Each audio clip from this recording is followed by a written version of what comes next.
একদম সত্যি করে বলুন তো, আজ সারাদিনে কতবার আপনি কোনো জরুরি কাজের জন্য ফোন হাতে নিয়েছেন আর ঠিক 20 মিনিট পর নিজেকে সোশ্যাল মিডিয়ায় অবান্তর স্ক্রোল করতে দেখেছেন?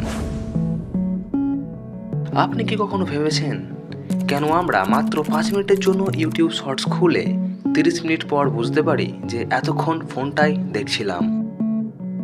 কেন একটা গুরুত্বপূর্ণ কাজ করতে বসলে বারবার ফোনটা হাতে চলে আসে? কেন পড়াশোনা, বই পড়া বা কোনো কঠিন কাজ করতে ইচ্ছা করে না, কিন্তু ইনস্টাগ্রাম, ইউটিউব শর্টস বা গেম খেলতে একদম ক্লান্তি লাগে না? এর পেছনে একটি গুরুত্বপূর্ণ ভূমিকা রয়েছে ডোপামিনের। ডোপামিন কি সত্যিই আমাদের শত্রু?